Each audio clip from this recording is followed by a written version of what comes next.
गुस्सा हमेशा ऐसे शख्स पर आता है जो अपने से कमजोर हो, जबकि अपने से ताकतवर शख्स पर कोई गुस्सा कैसे कर सकता है।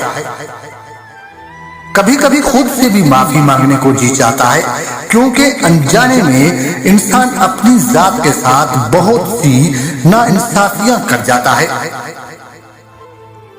उससे जरूर माफी मांगो जिसे तुम चाहते हो, उसे मत छोड़ो जो तुम्हें चाहता है, और उससे कुछ ना छुपाओ जो तुम पे एतबार करता है। गुस्से के वक्त बर्दाश्त का एक लम्हा तुम्हें 1000 दफा शर्मिंदा होने से बचा सकता है। थोड़ी सी बेसब्री बड़े बड़े मकासद को तबाह कर देती है। कोई तुमको एक मर्तबा धोखा दे तो ये उसके लिए शर्म की बात है, और तुम एक इंसान से 2 मर्तबा धोखा खाओ तो ये तुम्हारे लिए शर्म की बात है।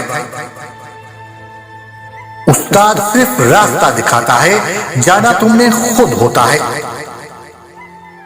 आहिस्ता आहिस्ता तरक्की करने से मत घबराओ, बल्कि बुत की तरह खड़े रहने से डरो। अक्लमंद आदमी अपना रास्ता खुद बनाता है, और बेवकूफ वही करता है जो सारी दुनिया करती है। गड्ढे में गिरना भी तुम्हें अक्लमंद बनाता है। जो नजदीक हैं उनको खुश रखो, जो दूर हैं वो खुद ही आ जाएंगे। जब आप किसी बात पर एक दूसरे से नाराज हो जाते हो और हर बार आपको ही झुकना पड़ता है, आपको ही मनाना पड़ता है, आपको ही पहल करना पड़ती है, तो समझ जाओ तुम झूठी मोहब्बत में मुब्तिला हो। रूठ जाने के बाद गलती चाहे जिसकी हो, बात का आगाज वही करता है जिसको बेपनाह मोहब्बत हो।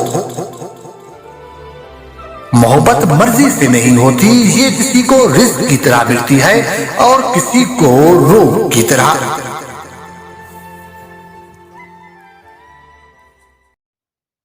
नाज़रीन, उम्मीद है आप लोगों को ये वीडियो पसंद आया होगा। अगर वीडियो पसंद आए तो वीडियो को लाइक कीजिए, कमेंट्स कीजिए, शेयर कीजिए और चैनल को सब्सक्राइब कीजिए। बेल आइकन को प्रेस करना ना भूलिए, ताकि आने वाले इंफॉर्मेटिव एजुकेशनल वीडियो की नोटिफिकेशन आप लोगों तक बर वक्त मिल सके। तो आइए मिलते हैं एक नई वीडियो के साथ, तब तक के लिए इजाज़त दीजिए। अल्लाह हाफिज़। Thanks for watching.